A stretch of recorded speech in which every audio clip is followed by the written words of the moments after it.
আসসালামু আলাইকুম ওয়া রাহমাতুল্লাহি ওয়া বারাকাতুহু। প্রিয় ভিউয়ার্স, আশা করি সবাই ভালো আছেন।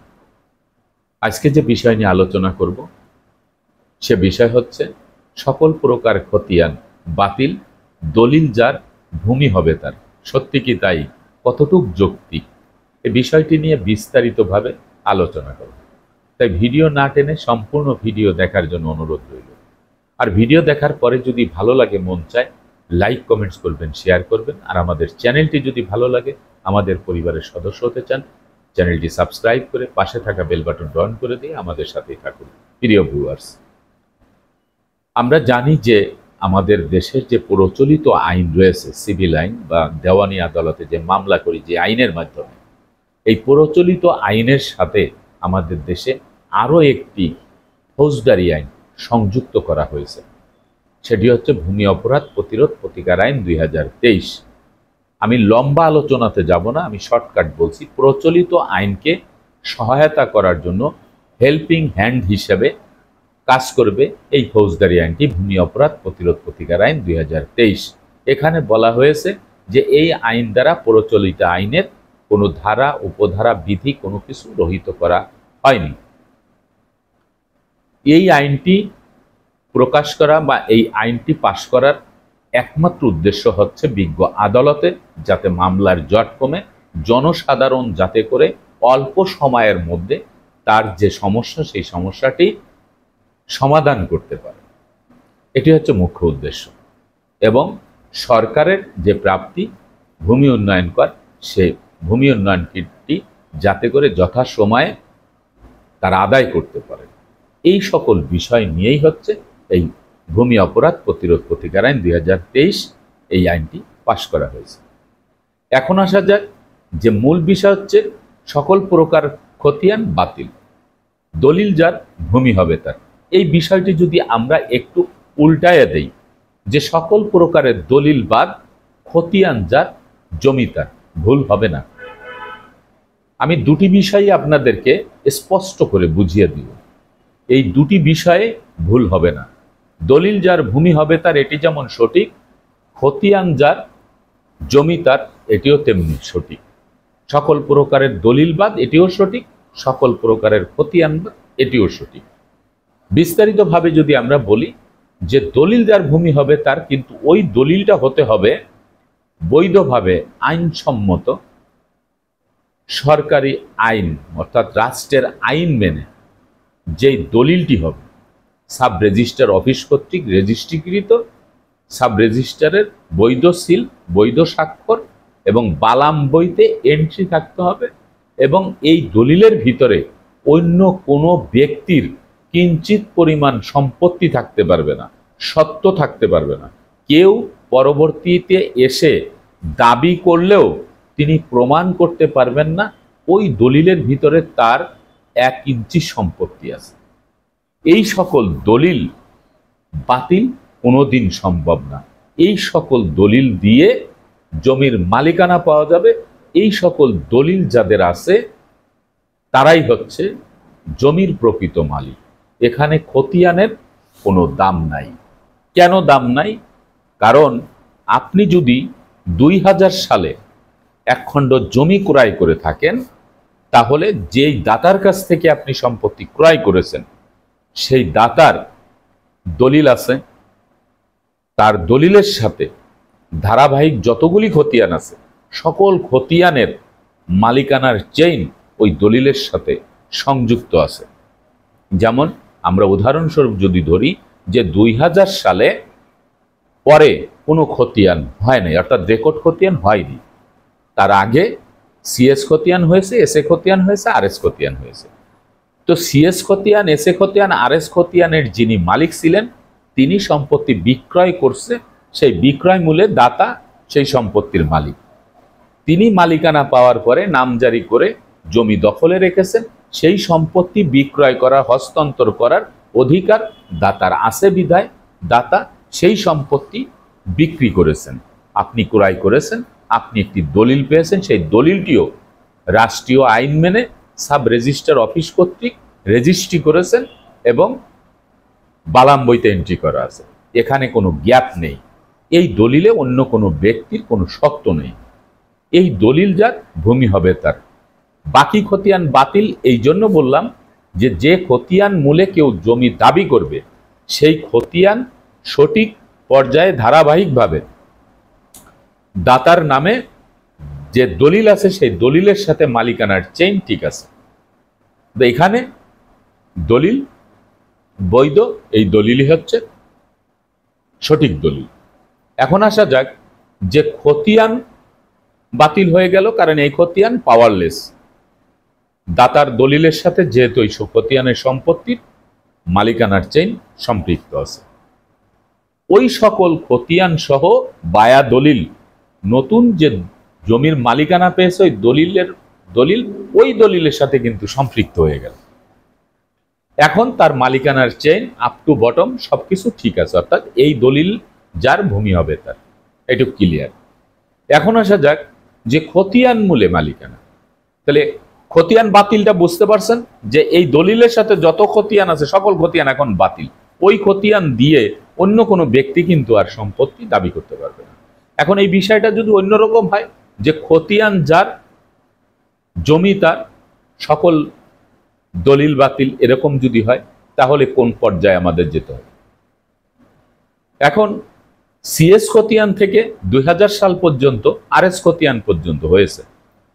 এই সিএস খতিয়ান থেকে আরএস খতিয়ান পর্যন্ত মালিকানার চেইন একজনের ঠিক আছে, ভুলক্রমে আরএস খতিয়ানটি অন্য একজন ব্যক্তির নামে হয়েছে। যেমন রহিম সাহেবের নামে সিএস খতিয়ান আছে, এসএ খতিয়ান আছে, আরএস খতিয়ানটি রহিম সাহেবের নামে হয়নি। এখন রহিম সাহেব এই সম্পত্তি বেচা বিক্রি হস্তান্তর কিছুই করেন নাই। রহিম সাহেব 1888 সাল থেকে যে সিএস খতিয়ানটি বা যে জরিপ কার্যক্রমটি পরিচালনা করেছিল ব্রিটিশ সরকার, সেই জরিপ কার্যটি 1940 সালে শেষ হয়েছে। সেই সিএস খতিয়ানে রায়তি স্থিতিবান অর্থাৎ দখলীয় স্থায়ী মালিক রহিম সাহেব। তার নামে পরবর্তীতে 1962 সালে যখন পাকিস্তান সরকার ক্ষমতায় আসছে তখন তারা আবার যে স্টেট একুজিশন অর্থাৎ এসএ খতিয়ানটি করেছে, সেই এসএ খতিয়ানটিও রহিম সাহেবের নামে হয়েছে। অর্থাৎ রহিম সাহেব যেহেতু সম্পত্তি বিক্রি করে নাই, তিনি সেই সম্পত্তি রেখে মৃত্যুবরণ করেছে বা তার ওয়ারিশরা রয়েছে। এখন আসা যাক যে আরএস খতিয়ানটি করিম সাহেবের নামে হয়েছে। তো আরএস খতিয়ানটি করিম সাহেবের নামে ভুলবশত হয়েছে। করিম সাহেব তার পূর্বপুরুষের নামে কোনো এই সম্পত্তি ছিল না। করিম সাহেবের পূর্বপুরুষে এই সম্পত্তি রহিম সাহেবের কাছ থেকে ক্রয়ও করেন নাই, কোনোভাবেই করিম সাহেব এই সম্পত্তির মালিক না, কিন্তু তার নামে একটি আরএস খতিয়ান হয়েছে। এখন এই যে আরএস খতিয়ানটি হয়েছে, এই আরএস খতিয়ানের বুনিয়াদে করিম সাহেব এই সম্পত্তি বিক্রি করে দিয়েছে। তো করিম সাহেব যখন জাবেদ নামে একজনের কাছে বিক্রি করে দিল, তাহলে জাবেদের তো একটি দলিল হয়েছে, তাহলে কি ওই দলিল মূলেই কি তিনি মালিক? দলিল যার ভূমি হবে তার, তাহলে কি জাবেদ মালিক হয়ে গেল? না, এখানে মূল মালিকের কাছ থেকে ভুলক্রমে রাস্তা কিন্তু অন্য দিকে চলে গেছে। এই যে রাস্তাটি অন্য দিকে চলে গেল, এটি কিন্তু একটি মুখ্য বিষয়। কারণ জমির মূল মালিক হচ্ছে সেই সিএস খতিয়ানের মালিক, এসএ খতিয়ান একজন রহিম সাহেব। তিনি যেহেতু হস্তান্তর করেন নাই, তাহলে ভুলক্রমে একজনের নামে এটি রেকর্ড হলেই কি সে মালিক হয়ে যাবে? হবে না। ওই রেকর্ডটিও কিন্তু সংশোধনের জন্য বিজ্ঞ আদালতে মামলা করলে রেকর্ডটি কিন্তু সংশোধন হয়ে যাবে। আবার ওই যে দলিলটি করা হয়েছে করিম সাহেব যে দলিল করে দিল, চালাক মানুষ একটি রেকর্ড বুনিয়াদে তিনি সম্পত্তি হস্তান্তর করে দিল। এখন ওই দলিলটি এনে বলতেছে যে একটি আইন আছে, ভূমি অপরাধ প্রতিরোধ প্রতিকার আইন 2023, এখানে বলা হয়েছে দলিল যার ভূমি হবে তার। কিন্তু ওই দলিল মূলে তো মালিকানা পাওয়া যাবে না।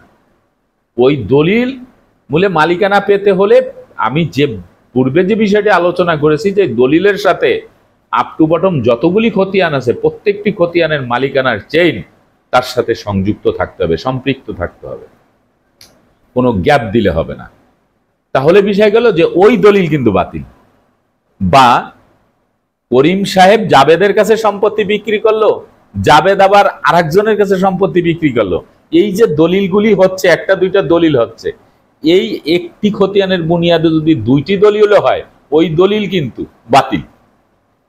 মানে আমি বাতিল করব না, সাব রেজিস্ট্রার বাতিল করবে না, এলাকার কোনো গণ্যমান্য ব্যক্তিও বাতিল করবে না, কোনো এমপি মহোদয়ও করবে না।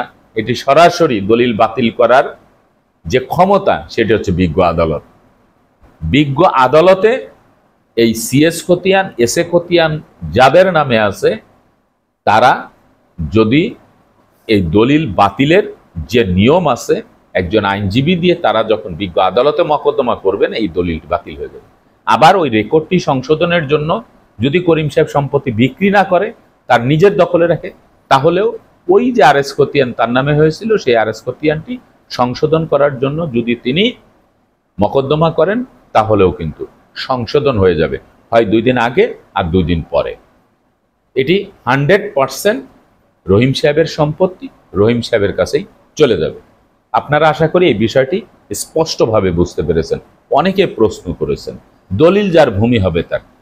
আমিও মানি দলিল যার ভূমি হবে তার, কিন্তু আমি যেভাবে বললাম এইভাবে যদি কোনো দলিল থাকে তাহলে সে মালিক। আর খতিয়ান মূলে মালিক হলে ঠিক ওইভাবেই হতে হবে যে প্রথম খতিয়ান থেকে হালনাগাদ বলবৎকৃত যে খতিয়ান, সর্বশেষ রেকর্ড খতিয়ান হয়েছে, এই রেকর্ড খতিয়ান ধারাবাহিকভাবে মালিকানার চেইন ঠিক থাকতে হবে। আরেকটি বিষয় হচ্ছে যে ভিডিওটি একটু বড় হচ্ছে, তারপরে আপনারা বুঝে নেবেন।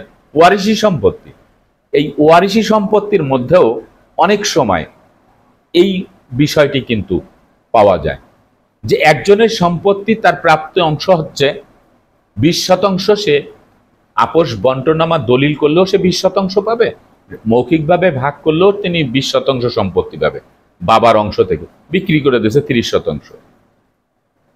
এই যে 30% বিক্রি করে দিল, এই যে একটি মনে করেন যে প্যাস, এখন দলিল তো ঠিকই সাব রেজিস্ট্রার অফিস কর্তৃক হয়েছে, রাষ্ট্রীয় আইন মেনে হয়েছে, কিন্তু তাতে কি আসে যায়, ওখানে তো আরেকজনের সত্ত্ব রয়ে গেছে। এই যে সত্ত্ব থেকে গেল, ওই সত্ত্বটা তো যে বঞ্চিত সে ব্যক্তি বের করবে না। দলিল হয়ে গেলেই কি সে চুপ করে বসে থাকবে? আমার সম্পত্তি আপনার নামে ভুলে রেকর্ড হয়ে গেলেই আমি চুপ করে বসে থাকবো?